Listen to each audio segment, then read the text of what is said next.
I, 38M, got married to my wife, 33F, 2 years back. We'd been dating for 3 years and she was more inclined towards marriage than I was, but just to make her happy, I agreed to it. Around a year ago, we started trying to have a baby. Again, that was at my wife's insistence. We struggled a lot during the period that we were trying to conceive, though, and things got so bad for my mental health that I decided to go get myself tested. My wife had become mean during the time that we were struggling to conceive, and I tried to deal with her behavior, but it was just too much to bear. So a few days after the test, I was told by the doctors that I was sterile. To be honest, that pretty much broke my heart. Even though having a baby wasn't my idea, I'd started envisioning my life as a father already, and I really wanted to be one, so to learn that I'd never be able to be a dad was the most devastating news to me at the time. But the worst was yet to come. I'd been trying to work up the courage to tell my wife that I was the reason that we weren't able to conceive, but I was afraid of how she'd react. She'd already been so mean to me, that I couldn't imagine her reaction when she'd find out that what she wanted was probably never going to happen with me. So I waited for a few days after I knew the results of my test to tell my wife, but she's the one who ended up giving me a surprise. 4 days after I knew that I was sterile, she sat me down and told me that she had some really important news to share with me, and I was extremely scared because I'd thought that she'd somehow found out about my sterility. But no, she wanted to tell me that she was finally pregnant. I was shocked to my very core at what she was saying, but thankfully, she was blissfully unaware of my true feelings and began to celebrate almost immediately. I tried to join in on her happiness so that she wouldn't doubt me or whatever, but the very next day, I got tested again, just to confirm that I was really and truly sterile, and once again, I received the same results. I was at a loss because if I wasn't the father, then my wife was most certainly cheating on me. The medical procedures that she needed to conceive artificially were expensive, and since I was the only earning member between the two of us, she couldn't have gotten anything done without asking me for that sort of money first. So she was obviously cheating. The thought itself was so weird and horrible that I didn't do anything about it for the next few days while my wife planned a full-fledged party to announce her pregnancy. She seemed really happy and I was equally shattered, but I couldn't let it show on my face because I needed to get to the bottom of this whole situation.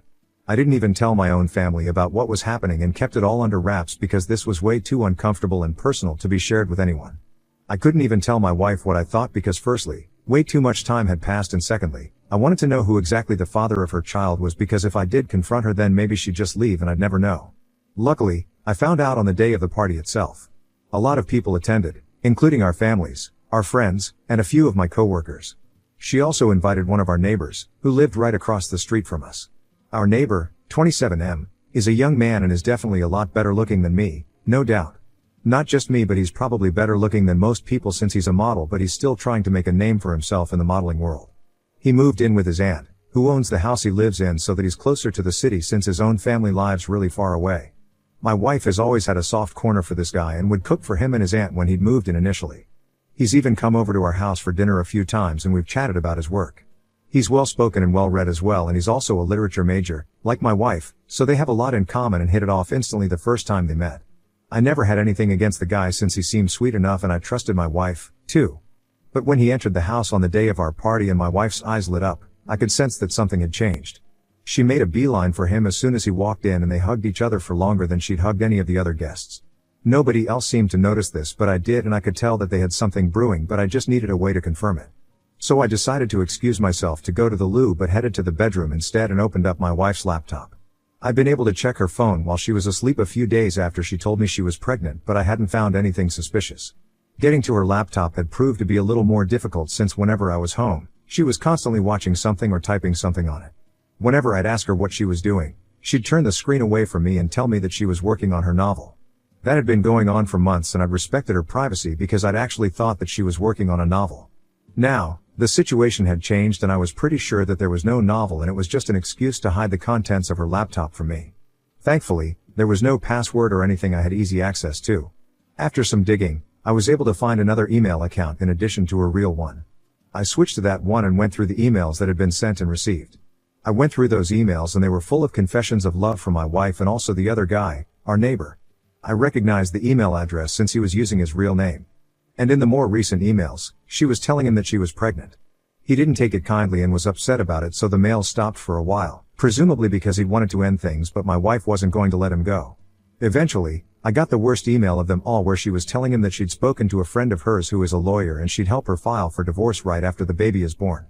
The reason she'd even tried to convince me to have a baby with her was so that she'd get both the alimony and the child support after the divorce so that she could take off with our neighbor a few months after and live happily ever after. I was horrified when I read that, and I can still feel the nauseating feeling take over me whenever I think about that email. Anyway, I quickly shook off whatever I was feeling and got back to work and took several pictures of the email on my phone before shutting it down and keeping it back where I'd found it. I was less concerned about the cheating and more disgusted by what my wife was trying to do. Cheating was one thing, but trying to trick me into having a child with her and then making me pay all that money just so she could fund her dream life with her struggling boyfriend was so psychotic. And the cherry on top was that she was such a great actress that I hadn't suspected a thing yet. Her happiness was almost disturbing, but I was so angry about all of this that I decided to go the extra mile and take my revenge. I'd made up my mind to play along, and then I dropped the bomb on her when she was least expecting it. There was no way I was going to let her just get away with it without feeling the hurt, betrayal, and frustration that I'd been feeling when I found out about her dishonesty. Call me a psycho, but I did what I had to do. So for the next 9 months, I played the perfect husband/father-to-be. It was tough knowing that she was lying through her teeth to me all this while, but the more she lied and pretended to be happy with me, the more it strengthened my resolve to see this through. I attended every meeting with her doctor and made sure she took all her vitamins on time and was the best husband that one could ask for.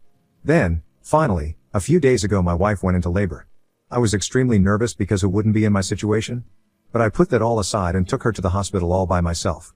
I'd called her parents already, but not mine, since I didn't want them present there in case things became too dramatic. Anyway, her parents had to drive for an hour to get to the hospital, so we had some time to ourselves, and that's when I chose to drop the bomb on her.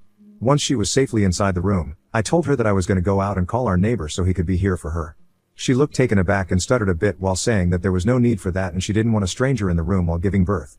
So I smiled back at her and showed her the results of my fertility test along with the divorce papers, since I'd filed for divorce just a few days before her due date that I'd made sure to carry with me on that day.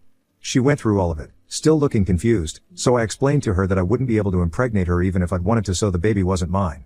Then, I told her about the emails that I'd found on her super secret account, and at that moment, she finally realized what was going on. The look on her face was priceless as I walked out and she struggled to come up with words.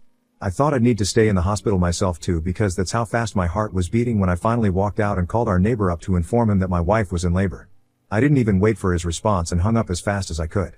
Then, I got into my car and waited for my wife's family to show up. As soon as I saw her dad's car pull up in the driveway, I got out of there as fast as I could. I even turned my phone off for good measure and drove for a while until I got to this motel a little out of town. I'd packed my bags already a few weeks ago and had them stashed in the boot of my car so that I had all that I needed with me and wasn't caught unprepared at any point. I spent the rest of the day watching television, drinking beer, and doing everything I possibly could to take my mind off of things. I went to sleep that night quite peacefully, knowing that I was finally done and dusted with this whole act. The next morning, I woke up and finally turned my phone on. Naturally, there were hundreds of texts from my wife and my neighbor, none of which I bothered to even open, but I did go through some texts that my parents and brother had sent me. I guess my wife had probably contacted them when she couldn't reach me, so I decided to call my parents back and speak to them. I told them that I'd be coming back home in a while and even told them to get my brother there, if possible, so that I could explain the entire situation to them, because they did deserve an explanation for what was happening.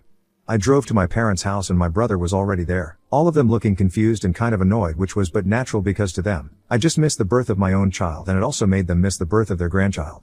But I sat them down and explained the whole story to them and told them my reasons for what I'd done, and by the time I was done telling them, they were speechless. I was ready to be bombarded with questions and accusations, but nothing of the sort happened. All my dad said was that he hoped nothing worse would happen, and if the others had any other comments, they didn't say anything, so it was all chill on that front. That was a few days back, and while my family hasn't said much, my wife has gone above and beyond to accuse me of ruining her experience of becoming a mother for the first time. She's been trying to call me and text me ever since I left, but I haven't answered anything. Even my neighbor texted me a few hours ago, saying that my wife was really upset and that we should keep our differences aside for her sake and at least try to sort things out with her for once. I can't believe the audacity that these people have, still trying to talk to me and make it seem like this is some petty thing that I'm getting pissed about. He mentioned a couple of other things as well in his text, like how my wife had started to fall back in love with me during her pregnancy, which had been a shock for both of them as well, so I should at least try to give our marriage a second chance. I call BS on that, because if she'd started to fall for me again, then why was my neighbor still in the picture? I don't know why they think I'm that stupid. My wife is upset, but there's nothing I can do about it. She's mostly angry that I'd known everything right from the beginning but had chosen to be with her and put up with this whole act, and accused me of lying to her. Ida for staying with my wife throughout her pregnancy and misleading her despite knowing that the baby wasn't mine and she'd been cheating on me with our neighbor. Update 1. It's been close to a week since the baby was born and I've been staying in a hotel room. I haven't been over to see my wife yet, and neither do I plan on going either. She's still texting and calling me, but I don't know why, since I've made it pretty clear that I'm not interested in speaking to her or hearing her out. I haven't blocked her yet, but I have blocked my neighbor since he'd taken it upon himself to text me and remind me that my wife was still holding out hope and wanted me to get back to her. I'm 100% sure that the only reason he's still with her and trying to get me to forgive her is so that she'll at least get something out of the divorce settlement and the alimony, since both of them are basically unemployed. My wife was a stay-at-home spouse, which I appreciated and respected, but she wasn't just staying at home and doing the chores. She was also cheating on me behind my back, and that was unforgivable. And before anyone attacks me, I'm not the one who suggested that she quit her job after marriage. In fact, I was quite supportive of her back when we were dating and she used to work, but she's the one who said she wanted to quit and take care of our home instead, so I didn't stand against that either, since it was her choice and I earned well enough. Anyway, I'm pretty sure my lawyer will be able to get me out of paying alimony once we can prove that she'd been cheating, which, I'm hoping, is going to be easy. As for my neighbor, he's still struggling to find well-paying modeling gigs, so handling his own expenses, my wife's expenses, and a baby on top of that is going to be next to impossible for them, even with all their money combined, so good luck to them. I'm just grateful that I'm out of this mess and won't have to give them anything, not even my attention. I just hope that my wife realizes that and doesn't waste more of my time by contesting the divorce. I'm hoping she won't, but then again, given the utter lack of brains, she might as well, so I'm prepared for that as well. The pictures of the emails that have been exchanged on her secret email account are still safely saved on my phone and backed up on my laptop, so I'm not too worried. Even if she decides to delete her account, she cannot delete those images that I have, and I know I'll be good to go. Worst comes to worst, I'll even pay her the alimony, but at least I won't have to be with her. She should count herself lucky. I'm giving her time to vacate our house by herself and haven't forcefully evicted her since the house is registered under my name. I'm hoping for the best now, and maybe this will blow over soon enough. Update 2. I was right, my wife's an idiot and has decided to negotiate since she wasn't happy with the settlement that I'd offered, which was basically just the amount that she'd spent during the course of the marriage, and even that felt pretty generous to me. I don't even understand what miracle she thinks is going to happen, but whatever, good for her. She texted me yesterday saying that she'd vacated the house today, and I went back happily, thinking that she'd probably moved in with her parents or something, but was super disappointed to learn that she just moved across the street into our neighbor's house, and I'd still have to see her and her boyfriend's faces every single day now. I even considered going back to living in a hotel but didn't, since this was my house and I had every right to live wherever I wanted to. I wasn't going to pack up and go just because they were going to make me uncomfortable. I did wonder why my wife hadn't gone to live with her parents instead, since living with our neighbor was going to negatively impact the divorce case and she was just making the situation worse for herself.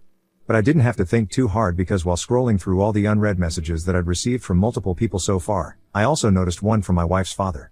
I hadn't responded to several people who had texted me in the past few days, and his message had also gotten lost in it. It was a long text about how sorry he was regarding what his daughter had done and told me that they were strongly against her actions. Her father was saying these things, so it meant a lot to me and validated my emotions so much that I could feel tears coming on but held back. Anyway, he apologized for my wife's behavior and told me that he'd cut her off since she'd told him that she wanted to contest the divorce. So far nothing that my wife was doing made any sense to me at all, since everything that she'd done was eventually going to backfire, and surely even someone like her had the good sense to realize that. Either she's just really stupid or she still has some sick and twisted tricks up her sleeve. I'm hoping it's not the latter, but then I wouldn't put it past her. She is pretty much the worst. This living arrangement is definitely going to lead to some complications, and I'm sure they'll try to make me uncomfortable or jealous, but I'm determined not to let them get under my skin and provoke me, because they're definitely going to use that against me. All things considered, I'm still saving a fortune since I don't have to live in a hotel. So, it's been a month since the negotiations for my divorce settlement began, and so far, it's going pretty badly for my wife. I've been able to prove that she'd been cheating on me. Update 3. So, it's been a month since the negotiations for my divorce settlement began, and so far, it's going pretty badly for my wife.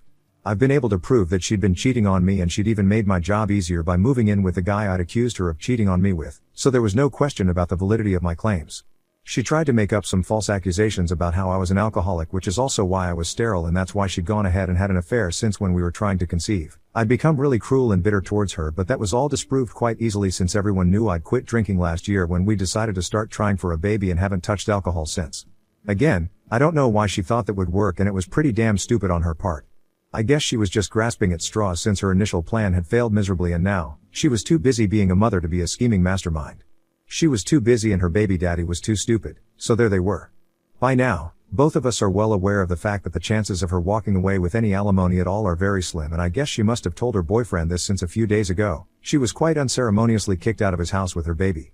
Yeah, that's right. I heard a lot of screaming and shouting from their house, and then, within minutes, I saw my wife and her son being pushed out of the house while the father screamed absolutely disgusting things about her and called her every name in the book. I was watching all of this happen from my living room, and the second I saw him shove my wife out while she was carrying the baby, I rushed out to help. Enmity be damned, I couldn't let a poor innocent baby suffer for something that isn't even his fault. By the time I reached his doorstep, he'd already slammed the door shut while my wife and her son were both sobbing. I carried the baby and grabbed my wife's hand so that I could lead them back to my house across the street, and then called my father-in-law up so that he could take her home. Within an hour, he showed up and took her away, once again, thanking me for all that I'd done. During that 1 hour, my wife had been crying like a baby herself, so I'd basically been calming both mother and child down myself. I wanted to call the cops as well, but she managed to persuade me to let it go since she didn't want more trouble. She was apologizing again and again for whatever had happened and told me that she'd been so desperate to be with the one she loved that she'd lost all her self-respect and morals, and she was truly sorry about all of it. She told me she'll accept whatever happens and isn't going to negotiate anymore, so the divorce is finalized faster. I guess that's one good thing. I hope she decides to press charges eventually on this though and heals herself as well. But at least I did whatever I could and was a decent person, and I don't regret anything.